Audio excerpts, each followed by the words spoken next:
What's up, everybody, and welcome back to another episode of CMA Podcast. How is everybody doing? Today, I am joined by former colleague, former drinking buddy, former concert associate, and current friend. Still current drinking buddy, yeah. There you go. And current friend for life, Mr. Jason Iredale. How are you doing, my friend? Hey, Mr. Dave Kane. It is a good Sunday evening, and everything is rocking.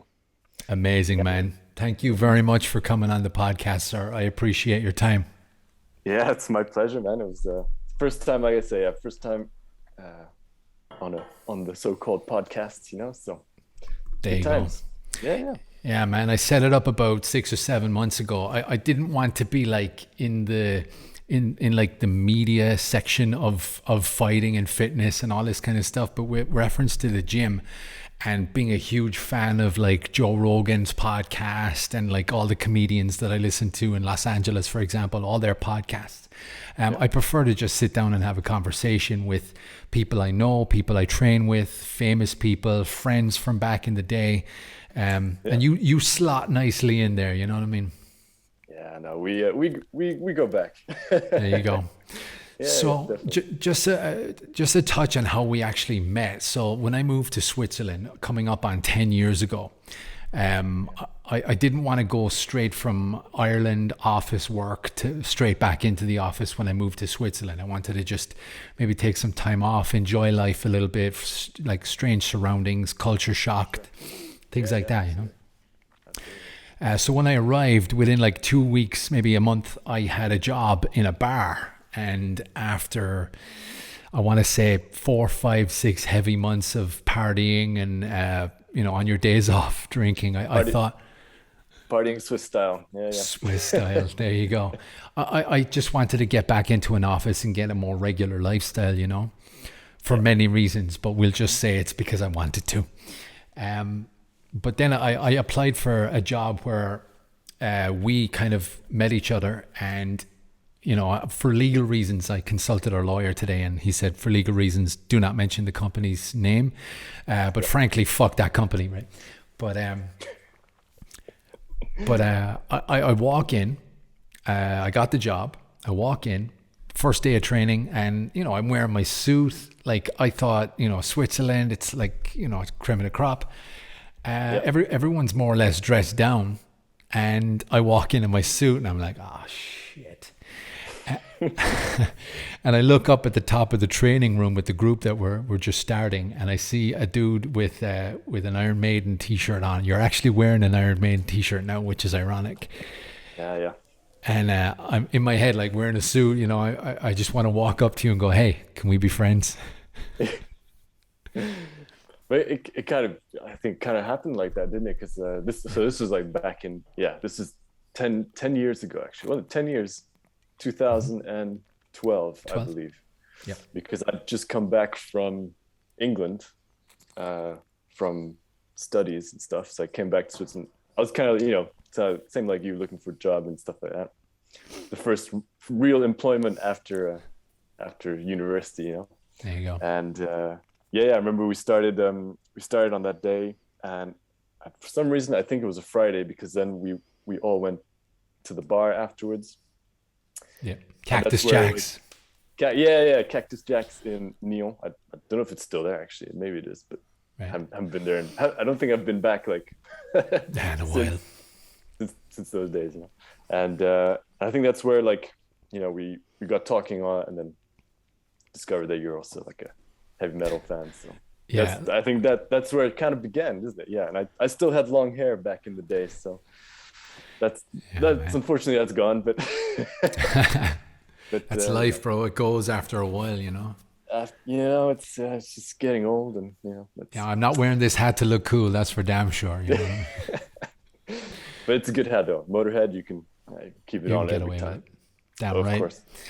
Yeah. But so like a year later, I think most of the circle and clique that we had going on in the company were all kind of had enough of that fucking place. and we all just kind of like left and got new jobs elsewhere. And what I liked about it is we all, and you know, to a certain extent with the assistance of social media, we all kind of stayed in contact and whatnot. But in that year, and one of the main reasons I asked to talk to you on this podcast, because it's mainly a music one.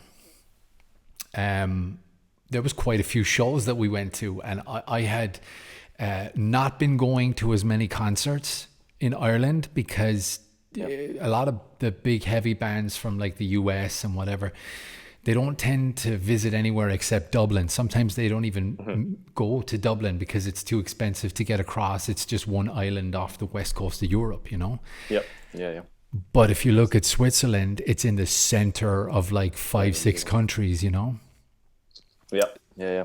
And there's they've got the cash to to pay for all these. When I found out how much money the bands make when they come to Switzerland, there's a reason why they sometimes play a tour here twice. They'd play some like Machine Head or whatever the case may be. Sometimes they would play Geneva and then they would play Zurich, and they would have come from France, play Geneva, go to Zurich, go to Germany. Like, it's all there. And because bands can charge through the nose when they come to Switzerland, because people have money, it's more expensive. They make a fortune here, you know? Yeah, absolutely. First concert. Go on. Yeah. No, I was gonna say, but we managed to see. Yeah, we did quite a few concerts, didn't we? In the 1 year, I think, when we were both working together at the company, or even like after as well for a little time. But we. There you go, man. Some good names, good bands. First one was Lemmy, Motorhead. We saw Motorhead. Just the fact that they were in the same town that our company was at. We just finished work at 5. Am I wrong?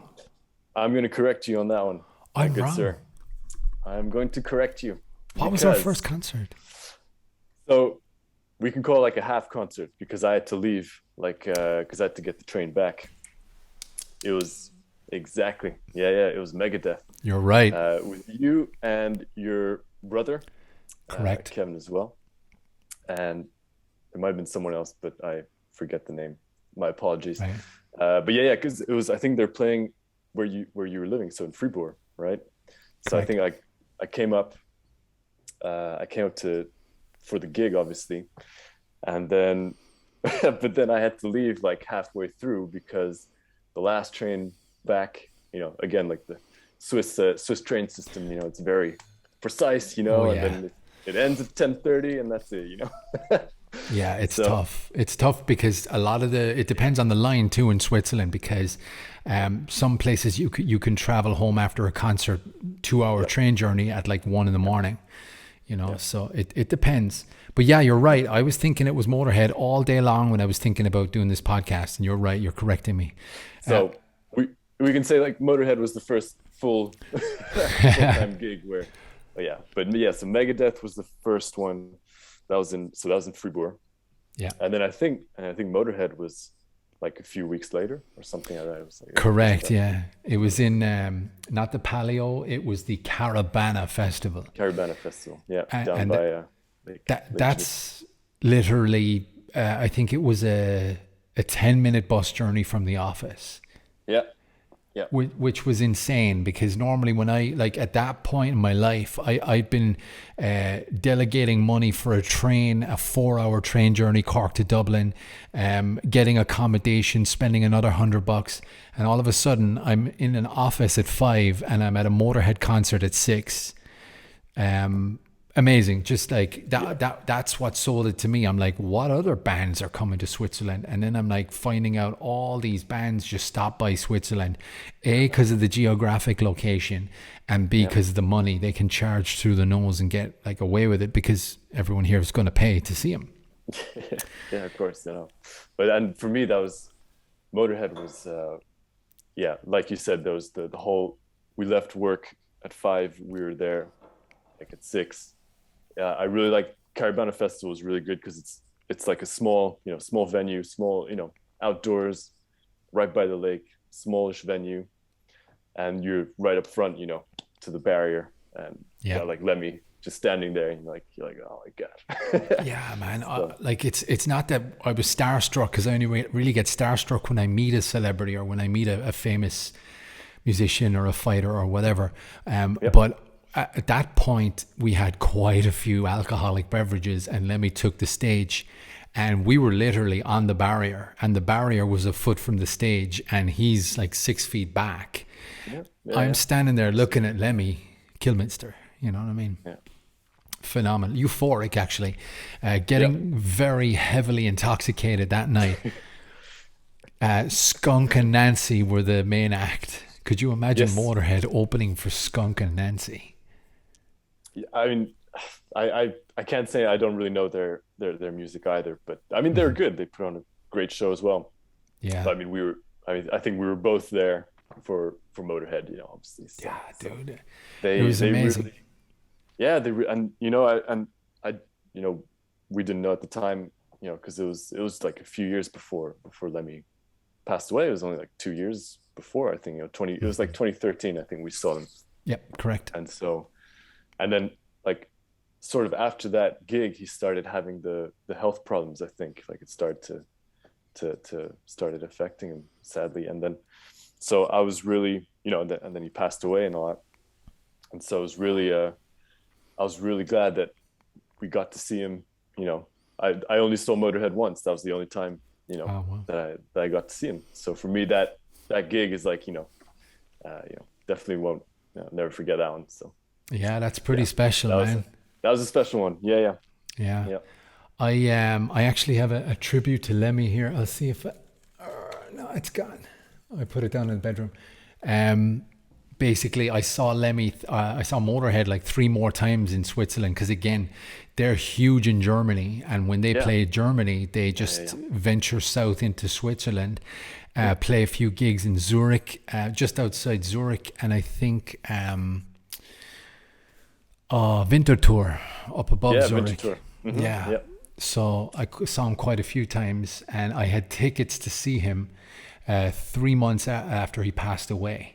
So they were to play Basel, but you could see the German show just before Christmas where he passed away. That it was pretty much coming to an end. You know what I mean?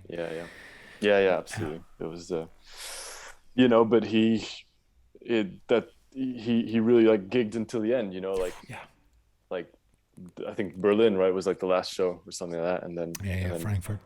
Definitely somewhere in Germany, I remember, and then 3 weeks later. Yeah, man. That was it. That's it. Anyway, but that's the power of music, right? It brings people together all across. I want to say across the world, around the globe. Oh, flat earther here. I'm not sure. But it's not that type of podcast, guys. But then, like, again, one of the main reasons I'm talking to you on this podcast as well is music. Music, it influences so many, for many, many different reasons. I can't train it. Like, I can't train in the gym without going and putting on some good music. I can't walk down the street without having my headphones. I can't clean my apartment without music on in the background. Yep. And it's that infectious bug that gets us. It's like when you're a music head, you don't answer the question, what's your favorite song? It just doesn't happen. Yes, every song is, every song, every band that you like, it's like, and what's cool is that, these, like, again, coming back to that gig Motorhead, it's like every time you listen to the band, like afterwards, it brings back the memories of that, like that gig or this concert or something. I know whichever band anyway, but so now every time I listen to Motorhead, it's like, kind of like, remember Caribana Festival 2013. Yeah. Good times. Yeah. Amazing memories. Yeah. Because I hear a lot of, there's a couple of podcasters that I listen to, and they talk a lot about alcoholism, drug addiction, sobriety after many years of attempt. Like, they say that your friends with alcohol are not your true friends, but I would completely disagree with that, because it depends on the circumstance. I've got quite a few drinking buddies that I only know from the pub, like back in Ireland. Yep. And like, I know you from the office, but our love of music has, I think, solidified our friendship for over 10 years. Yeah, You know, absolutely. Yeah. so That's like I mean, for us, like the office was the meeting place, but it was definitely the music and the gigs and all of that. because there's that geek inside of me, right? There's that music head inside. Every time I go to the office and wear a suit, or if I'm doing something for the gym and I got to wear a suit, and I see like, metalheads down the street, inside of me when I'm passing them wearing my lovely suit, I'm like, hey, fuck, dude, say hi. I'm one of you guys, Or when I saw you in my head, I'm like, can I be your friend, bro? I'm one of you. Yeah. Absolutely. But that is the infectious power of music, and it's like brought friendships closer. It's developed friendships. When a certain song comes on, let's say for example, when I hear "Stem Face the Pain," it's the old UFC theme music for when the pay-per-views come on. When I hear that, I used to play that song all the time in my bedroom before I was like a fighter. And I would put that on, and for my first boxing fight, they asked me to, what song do you want to come on to? And I just said, "Stem Face the Pain." And it came on, and I was so fucking nervous, dude. But it's this thrash metal head banging fucking song. And I heard that song hit the speakers. I walk out into the crowd and I'm like, let's fucking go. Yeah. The adrenaline, just, amazing. Yeah. Speaking of adrenaline, our next show that we saw, you actually said that you had a spare ticket, and I wasn't even going because I wasn't a regular concert goer yet, because I needed to find my way in Switzerland first before I blew all my money on concerts. But you said, hey, Dave, got a spare ticket for the Iron Maiden show next week. Would you be interested in going? Yeah, no. It's a no-brainer, right? I mean, only like the weirdest person on the planet would have said yes. But we decided to go to Iron Maiden in Zurich. And when you say the word adrenaline, I remember there was a great day. We were drinking on the train on the way up, and we hopped into the hotel and got a few beers and stuff. When Iron Maiden took the stage, they started with Moonshine. And that bass line at the beginning, bomb, bomb. Oh, man. So Iron Maiden took the stage. We had a seated ticket. Yep. Did we? Because I think it was sold out. Like the standing part, I couldn't get anything else when they went on sale. Oh yeah. Again, like popularity of that band, in Switzerland. Definitely. Yeah. Did we sit at any point? I'm not sure. No, we did not. We did not use the seats. Yeah, most likely not. We had the beers on the ground, lined up next to us, and we were standing again. We were like on the rail, and we're just, we had the view of I think we had a pretty good view of the stage and all that. And when you're further back, you get the sound as well that reaches kind of get everything in the back of the arena. So very true. Yeah. Yeah, that was a great night. Again, the convenience of the hotel was literally right across the road. I mean, literally right there. And it was it was like a 10-minute walk or something to the train station, right? So like you got off the train, you found the hotel, and the venue was you cross the street and it's right there. Beautiful. Yeah, it was so convenient. I'm not used to that. The big bands in Ireland, when they play, a lot of them would play Punchestown Racecourse in Kildare, or just outside Dublin city centre, or the big ones like Marley Park in Dublin. You gotta, like, with traffic and everything, you gotta account for 2 hours of commuting in Dublin just after the show, just to get to your accommodation or to get to your car, sit in traffic. If you're coming home, it's a 3-hour drive by car. But the convenience of Switzerland is there's fucking hotels everywhere. The cops on the streets directing traffic immediately. Yeah. There's trains every 5 fucking minutes. It's amazing. But you conveniently booked the hotel right across the street. And the drinking after was just perfect because we were outside. It was summertime and they were just feeding us drink. Yeah. Put it on the hotel, put it on the hotel room. We'll pay later. Oh, yeah. Okay.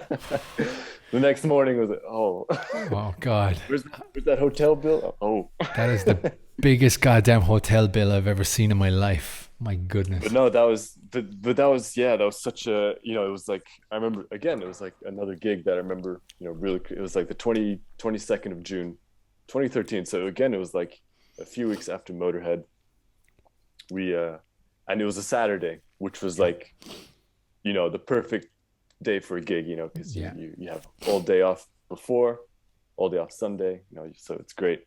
Yeah. We got there, a few beers outside, saw the concert. I mean, this was Maiden. It was on the Maiden England tour, so they were doing the whole Seventh Son, Yeah. backdrop and that album and all that stuff. So like classic, Moonchild and Can I play with madness and all that? Can't Play with Madness and Yeah. Amazing. it was great. And then after the gig, we just went just across the street, hotel bar, stayed there, and I think we ended at Burger King somewhere somewhere up the road. And, yeah. good times. We'll spare any additional details on that, but a lot of Burger King was consumed, and the hotel, the hotel fourth floor was quarantined for about 6 months after that. Yeah, I wonder if they reopened it, eventually, but and banned for life. Yeah. Yeah, there you go. Yeah, and then the next day, train back, and it was a standard hangover Sunday, So. Yeah, man. Those for me were my younger days where I could actually maintain and function the next day with a hangover. Like it's got a lot to do with the euphoria of seeing one of my favorite bands ever. Obviously, great company with you. Had a great night. There was no. I want to touch on this as well. There was no rush for intoxication. Now, what I mean by that was, in Ireland, I don't want to shit on Ireland too much here now, but watch out. In Ireland, there's this rush to get on a Saturday night. Let's say, for example, I want to go out in Cork on a Saturday night. Well, there's this rush to have as much alcohol at home first before you even go out. There's this rush to get into the final venue that you want to end up in before midnight, so you're not negotiating with a bouncer while bursting to use the bathroom. Yep. When you get in there, you want to get as many drinks in you before the shots at 2:00. Yeah. And then you got to get kicked out an hour later, and whatever else is in your system was rushed into your system the last 3 hours, and that's when people fight on the streets. Yep. That's when bad decisions are made. In Switzerland, there's no rush like that, dude. There's no rush because there's places open 24 hours. You can come and go as you please. And with Maiden, we literally left the venue, went across the road, sat down on the little outside seats, and there was table service. We had our feet up, dude. I was making videos for Facebook. Yeah. I remember that. Yeah, Beautiful. definitely. Beautiful. It was and that's the thing. I mean, it was so easy as well, obviously, and you as a gig partner, that was just so easy, You just like, what's up, have a beer, catch up, watch the show, have a few beers after. Yeah, no, it was all good. No fighting. Just no drama and just easy. That's it. That's what you want. No drama. No, exactly, man. That's what social life should be about. Going out with people or talking to strangers and just being safe and having fun. What was our next show? I want to say it was Steel Panther, but you've already corrected me on this podcast. So, no, I think you're right. I think after Maiden, there was I guess there wasn't that many concerts coming, or maybe there was, or I don't know. Maybe we had different things going on, but I think the next one, and I think probably the last one to date, right? Haven't seen a gig together since, but yeah, Steel Panther, and that was Zurich. It was in Zurich as well. Yeah, Complex 457. Okay, yeah. So Steel Panther in Zurich. And again, just as I said, we did not get accommodation. We did not plan for rushing to get a last train back home to Fribourg or Nyon. Yeah. We said, hey, let's party all fucking night, bro. Oh man. Yeah, I remember that one. And I think it was the 6 a.m. train home. I think that was the Yeah, decision, wasn't it? Yeah. All nighter. exactly. So it was actually really easy because we went to the show, we had our beers, we found Yeah. a couple of late bars, Yep. and we knew where a specific Burger King was. From a previous gig. I think Exactly. that, Oh, we knew that it was going to be open late. yeah, So the, let's just have a Burger King and get the first train home with all the work commuters. that's So right, that, because that gig was like it was like a Tuesday or yeah, Wednesday night or something. And exactly. man, I got home. I think I got home. It was like 7 a.m. or 7:30 or something, Yeah, and just like straight to bed. That was it. yeah, Said yeah, because I was still living with my parents. So I yeah, came home. It was like 7 a.m. I think my dad was just getting up, getting ready yeah. to work on a Wednesday. And I was like, "Hey, Dad, yeah, yeah, it was a good gig. Yeah, yeah, Good night. gonna go to sleep. Good See you times later." then. Yeah, good times. Yeah, and then I think that was the last. It There was the you last go, man. show. Yeah, March. I think, and that was Yeah, March 2014. I think. Yeah. correct. Yeah. So since then, we've not attended any shows, and I'm trying to obviously stay off the topic, but we have Yes. had live concerts taken away from us, man. How are you coping? It's I'm as you just said that I can see the Iron Maiden tickets. They're hanging up over there. That was supposed to be like July 2020, Yep. so they're still there, still waiting. Yeah. And this is a good one. They got airborne support, so it's God like for damn it. me, it's like a double, double win. And Flawless, yeah. yeah, it's yeah, it's been tough. I mean, obviously for everyone, right? But if we're just talking about live gigs and music and stuff, it's definitely something. If you enjoy going to concerts and seeing the bands that you love, it's 2 years is a long time, without without any Yeah. any live music. So I am keeping my fingers crossed for so I think Maiden, they rescheduled for this summer. So I think like this show is like for June this Right. this year. So we'll see. Hopefully we'll go ahead. But that's the only ticket that we have that we have here. And there's nothing else to book, and you don't really want to book anything as well, because sometimes you just don't know what's going to happen, if it's going to get canceled or something. So Yeah, yeah. it's it's tough. Yeah, definitely. There's a huge controversy right now with Live Nation and Ticketmaster and Ticket Corner in Europe, where they're saying that you're not getting a refund. We're not refunding you these Mm, tickets. You're not entitled to a refund. The concerts are not cancelled. They're being mm, rescheduled. mm, And any refunds, from what I see, is that refunds are not happening at 100%. Live Nation are mm, still taking their 5%. mm, But everybody else needs to just go fuck themselves. And it's a huge topic for debate. So I have mm. purposefully not bought any tickets, Yep. Yeah. because I just don't Mm, want the hassle of the refund and the patience, the waiting and things like that. yeah.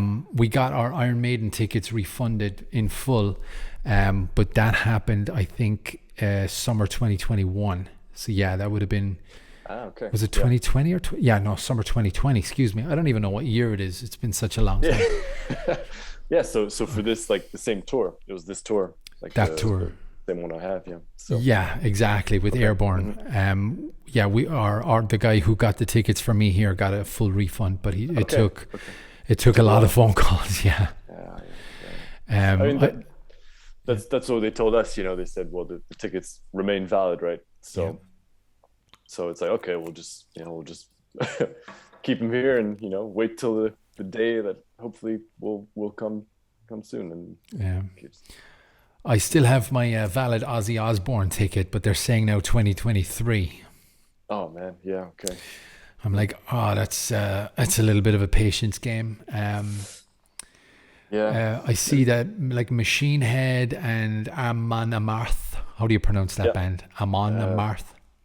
I'm on a Yeah, Marth, I think. yeah, Yeah. they're coming to Europe, but I'm not buying a ticket because uh, I've no confidence. I have no faith that anything is going to go ahead. I know you're optimistic, and I don't want to fucking burst your bubble.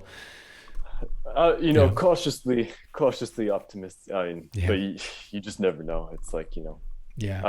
I'm actually trying not to think too much about it, and then just when it gets to like June, be like, oh, okay, it's supposed to be in like 2 weeks, so is it actually happening or not? And Yeah, yeah. I mean, when I had Guns N' Roses and Iron Maiden cancel on me in 2020, I cried. I actually cried, dude, because I saw the world crumbling around me, and restrictions start coming in, and I'm like, yeah, fuck, what's actually happening? I see a quote from Mike Portnoy saying that huh, concerts are not likely to start again until January of 2021, and I'm like, right. that's fucking bullshit. What? And here I am in January 2022, haven't been to a show. 2 years later, yeah, exactly, yeah. No, that's crazy. But I mean, I think there's some smaller venues are opening now, right? Like some gigs are happening at the moment because I know that um, Yeah. there's like so side project from Iron Maiden, Adrian Smith, uh, guitarist, right? Ah, From yeah, Maiden. with Clotton, Yeah, Richie Clotton, Richie I Clotson. think it's I call him yeah, Cotton. Cotton, Richie Cotton. Yeah, they're they did like an album last year, and I listened to it. It's pretty good. Yeah, it's a It's pretty good album. phenomenal, right? It's great. Yeah, yeah, yeah. And I saw on their, or Iron Maiden were advertising on their Facebook. They said like, hey, they're doing a West Coast, like U.S. West Coast and England tour. Yeah. And again, I saw yesterday. It's like, hey, this is the first night of the tour. And I think the 2 nights they're playing the Whiskey in L.A. Oh, wow. So, if I was still there, definitely would have gone. But Yeah. it seems like maybe there's some small things happening, and we'll see in the summertime what Yeah, happens man. for the big shows. Fingers crossed, because Fingers crossed. like, ooh, gas. Mm. That's what happens when you drink a beer during a podcast. But I look at this as I'm being quite selfish for my own personal reasons. Like I'm not happy about not going to concerts because I want to go to a concert, but it's my release of life. Like I'm not an employee, I'm not a husband, I'm not a father. I'm just a guy at a show with a beer in my hand, listening to guys that I've had in my ear since I was 16. Yeah, Um, yeah, yeah, so that's my release of life. But it from like I don't want to downplay my own problems. I don't want to upscale it, but I'm kind of like, fuck. But these guys are losing their minds because big bands all over the world, that's how they make their bread and butter. yeah, And when you look at people who are like the road is their home, like people like yeah. Jonathan Davis from Korn, Mm-hmm. he's losing his goddamn mind completely because he's got a Yeah, tour. There's no availability to tour. yeah, yeah. Um, No, I think for like the musicians, like who, like you said, it's like their bread and butter and stuff. yeah. Can't imagine like how it must have been very difficult, or still is. Yeah. So, And definitely. I didn't know this either, but on Rob Flynn's podcast, No Fucking Regrets, he talks about other bands who I didn't know that if you're a band and you're signed to a label, you're an independent contractor. You're Oh, you're you're not making money unless you do something, unless you tour. You don't get a hmm, salary like every month. hmm. And a lot of bands would finish a tour, and depending on the state or province, if it was US or Canada, they would file for unemployment, and they would get Oh, wow. unemployment until the next tour or the next Wow. album comes out or something like that. So even now these guys are unemployed essentially and are living Yep. off taxpayer benefits, like taxpayer like funds, stuff like that. So it's Yeah. heartbreaking Yeah. for Yeah. them. They don't Yeah. want to do that. They don't want to depend on the government. No, of course. I know you want to make your living and earn your money and stuff, like, right? Like for everyone. But yeah, Mhm. that's it's tough. Obviously for everyone in the world, and it's been difficult. But let's hope that better times are ahead, and that gigs can come back too, So, Yeah, damn straight, man. I got a question for you. Sure. Because I got my own for my answers. But what would your favorite heavy metal moment be that you've experienced in the flesh? Oh man, I can give you two, Hit me. if that's all right. All right. I think for me, first one, and probably, or maybe actually I can give you three. But okay, I'll start with one. Right, here we go. I think I was like 13, and I didn't really know the world of heavy metal, hard rock, and all that stuff yet. And there was this music program that used to air every Saturday morning on like the Swiss TV. So every Saturday morning from like 9 to 12, there was like these presenters and stuff. They'd just talk stuff about music, and they play video clips, music videos. And I don't know, I was at home, something I just watching it, and then they played Iron Maiden, No More Lies, which was the first time I heard Iron Maiden, and so that was like the first time I heard heavy metal, and that was like instantly like that, just like, whoa, what is this band, and stuff, and then from there, if you discover a band, and then it leads you to another band, and that's it, it just keeps going. So that was like the moment, that what is this? Like, what is this? Like, whoa, yeah, awesome, beautiful. So that could be one. Second one, again, I'm coming back to Iron Maiden because they're my favorite band, So Gotcha. But first time I saw them live, 2005 on the Early Days tour, and I was 15.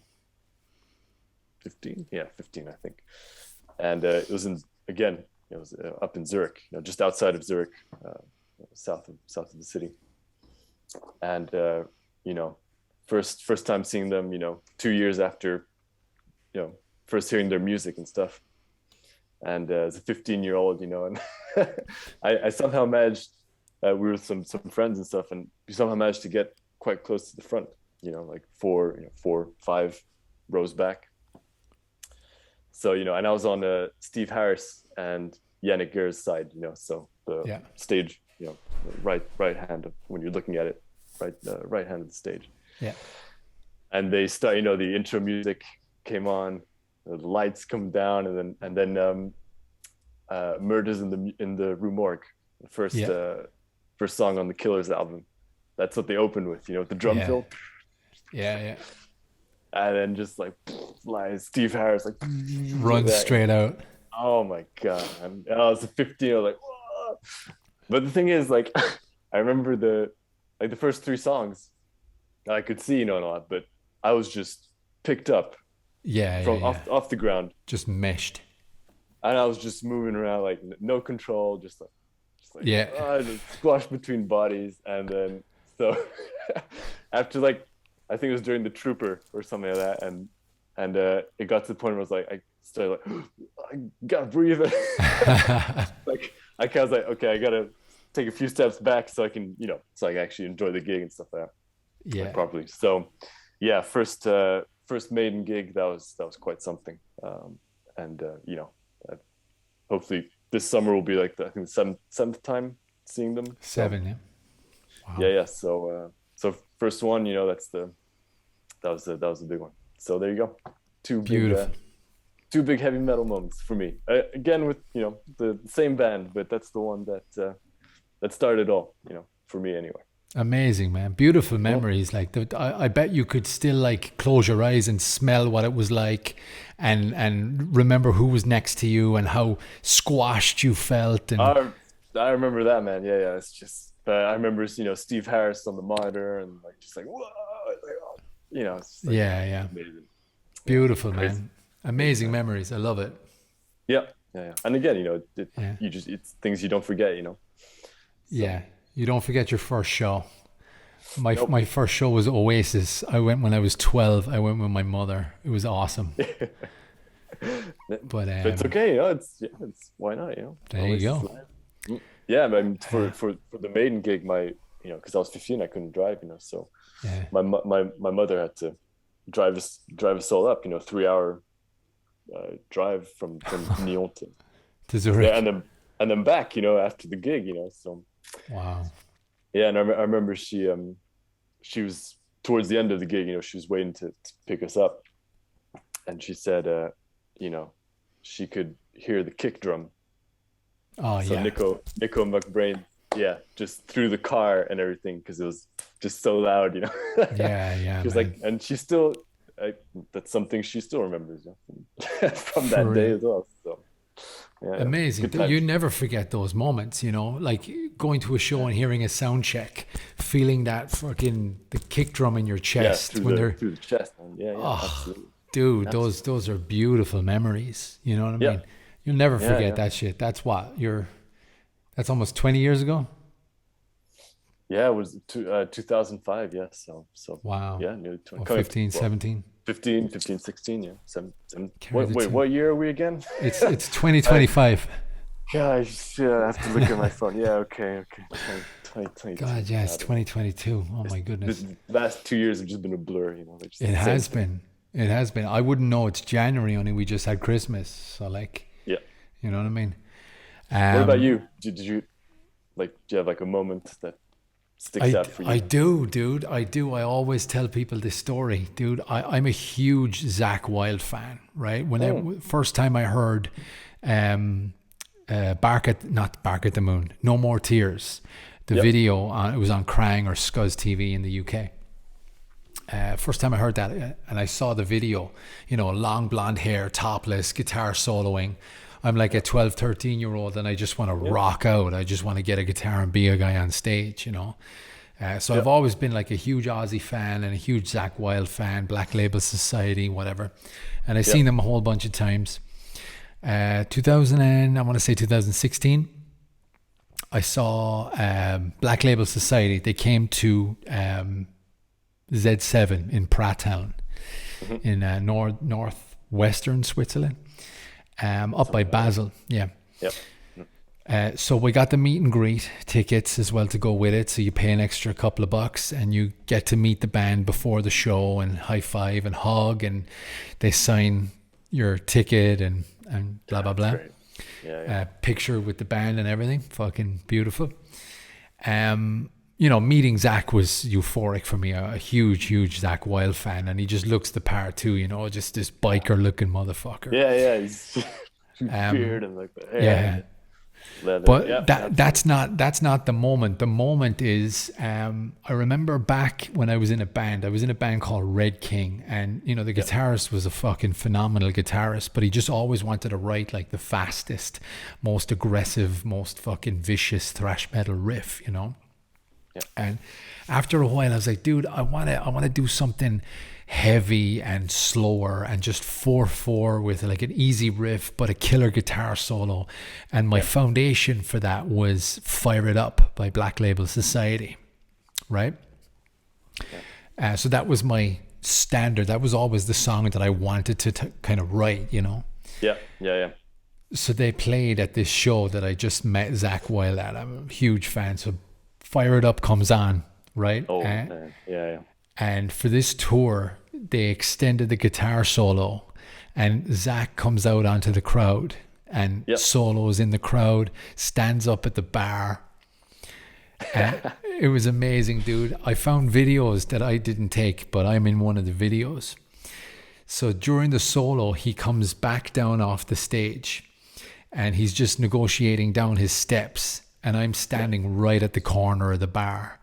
And he puts the guitar over the back of his head, almost hits me in the head with the guitar.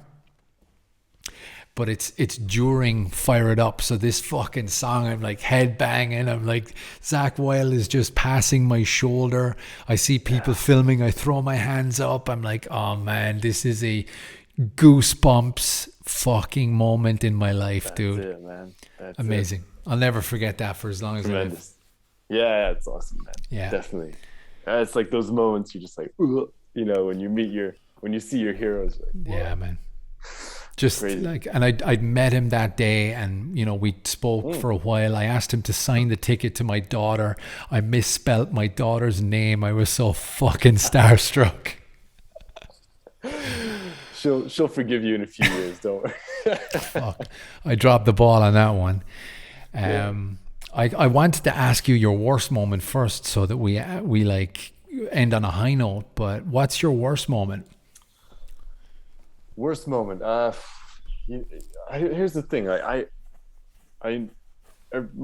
Every gig I've been to, I think, has been, great and or awesome, or no.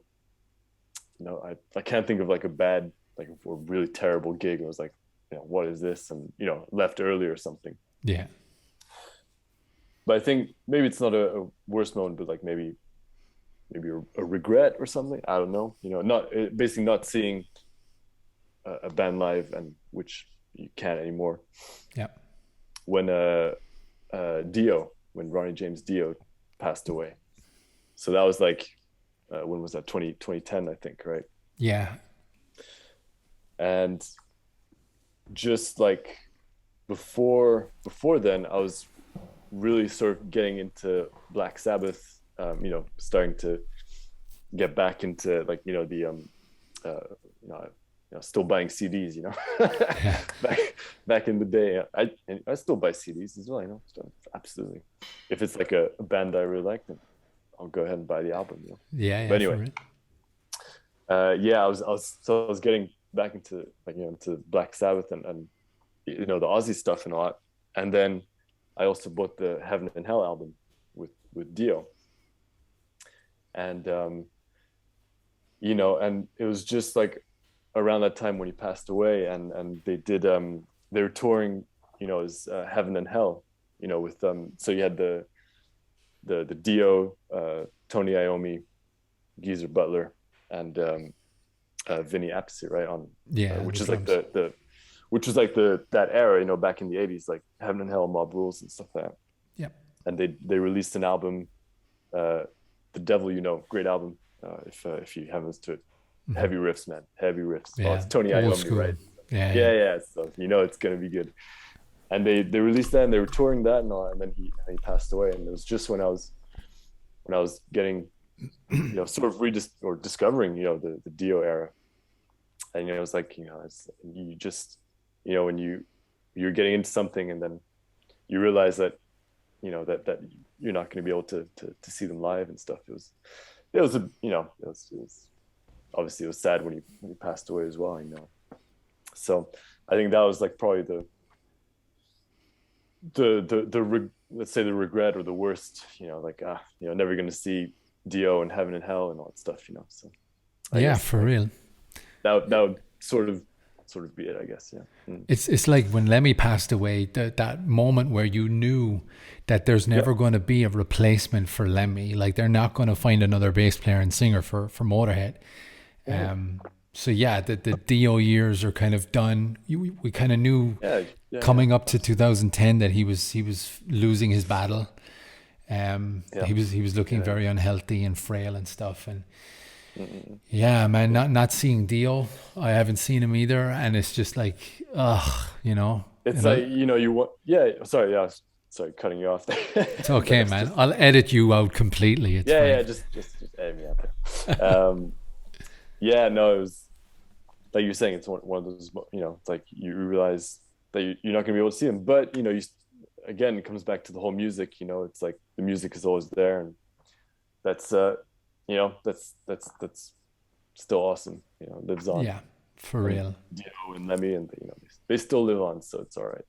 Exactly, man. I love going back on all the old albums, and just, when you hear the albums and you're a music head, you start to fucking like take out instruments. You start to focus on just the voice, or you start to focus on like the bass behind the main riff or things like that. And like when I listen to Master of Puppets, you're hearing Cliff Burton, you're hearing that, you're hearing all that stuff. And it's the same with Dio. You're hearing Dio when he was in the studio recording his voice. That's him, or watching him on YouTube or something like that. But Yeah, man. These guys from back in the day, they're getting old. You know, they are. You know, and yeah, absolutely. And but we've been very lucky, I think, you know, to still, you know, be able to see these huge metal bands. True. That, you know, you could say their heyday, you know, popularity and stuff was like the 80s, 70s and 80s and all that. Yeah. But, you know, you can still see them today, you know, a lot of them, you know. Yeah. So very lucky, yeah. I took when I was dating Martha in Ireland, when I was dating my now wife in Ireland, Yes. we went to El Divo. I took her to El Divo, and you know the El Divo band. I can't. I don't think so. No. They're not metal, bro. They're Yeah. they're the four. Are they tenors? They're like the operatic singers. Ah, okay, like a cappella, like kind of thing like that, or No, just full band no and everything, but they're full band. Okay, huge. Google them okay, after. One of the guys I passed will. away recently. Okay, okay, yeah, But yeah, we went to see El Divo, and I said, you know, like my goal is to get my wife to a heavy metal concert. And, you know, it happened by accident. It was actually a Christmas present. She bought for me. She like bought me Judas Priest tickets and handed them to me in a restaurant for my birthday or Christmas or something. And she like, there's 2 tickets, and I said, "Hey, yeah. what's this?" She said, "We're going to Judas Priest, bro." So we went to Judas Priest. I got my wife to Judas Priest. Hey, there you go.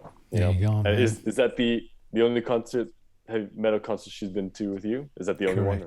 Correct. Yeah, I Well, haven't been she did. fortunate enough to get her to go to another one.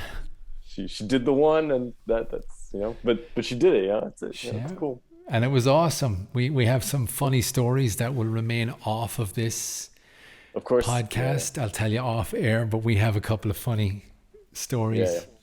I hope she doesn't hear this one. yeah. Yeah. So, tell you what. Yeah, but it was great. And off Yeah. topic, speaking of Judas Priest, did you see what happened to Richie Faulkner when he was playing at the show in the U.S.? Was it the U.S. they were playing? Yeah. The heart. Was it heart attack or something? Like heart condition or something? Something, I don't know the medical terms, but fucking something was happening that has like a very small percentage of survival rate.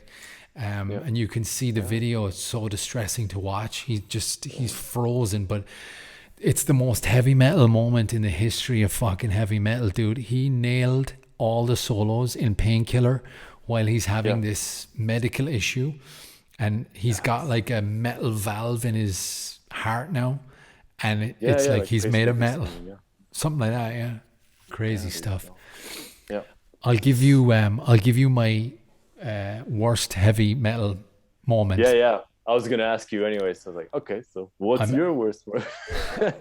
I'm ashamed to admit it, bro.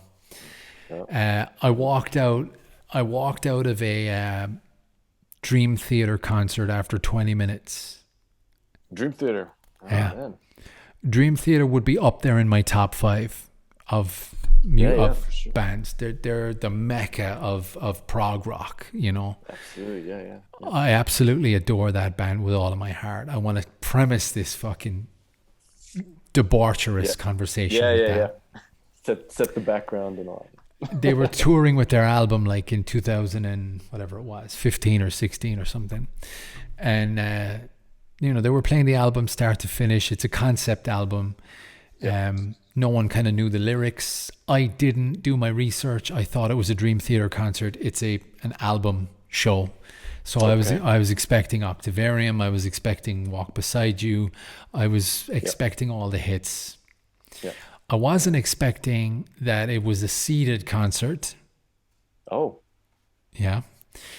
I wasn't expecting that you weren't allowed out to get a beer. Wow. Okay. And I wasn't expecting that security would be walking the aisles telling people to A, sit down, and B, put your phone away, whether you were texting or taking pictures. This would have been after I'd stopped taking pictures at concerts and just enjoying the Yeah. fucking show. Yeah. Um, Yeah. That's what you had. Yeah, absolutely. But But still, that's dude, just before I'd had enough, there was like people just want to enjoy themselves at a show, and the fundamental characteristic of heavy metal is, I think, premised on the fact that it's against the rules and that there are no rules, and we're free to do what we want. We paid you for the let tickets. loose. Yeah, exactly. Yeah. That's it. Yeah. But all of these security, I mean, there must have been 20 security through all the aisles just telling people to sit down, put your phone away, stop being so rowdy, no head banging. We're sitting down like this. No headbanging? Dude, they were telling everybody to stop. This was while Dream Theater were playing as well? Like While they were playing, during the gig? 20 minutes, so it was like 2 songs in, because every song is like 10 fucking minutes. Yeah, of course. So I was with my concert buddy, and I just said, dude, I'm not having a good time. Are you? Because I'll stay for you. He's like, dude, I'm not having a good time either. Let's get the fuck out of here right now. But So we walked out, we got drunk in the foyer, and we left. Yeah. So that's I won't say it's a regret, but I walked out after 20 minutes of Dream Theater. That's sad to say. Yeah. You wouldn't, you wouldn't think it's something you'd do, at a Dream Theater gig. If I saw the Spice Girls live, I would be there start to finish, and I wouldn't miss a song. It's that simple. You know what I mean? But fortunately, one of my last shows before Corona hit was Dream Theater. So I got redemption on that. Okay, and it was like a normal, back to normal. Yeah. Back to normal gig, yeah. All right. Yep. Yeah, my last 3 shows actually were a Saturday, Sunday, and Monday of pretty much the same weekend, start of week. I think you told me that. I told you that one. Yeah, it was Dream Theater on the Friday. It was Dragon Force on the Saturday, and Megadeth and Five Finger Death Punch on the Monday. So that was a good way to end the fucking spurt of concerts, Yeah, absolutely.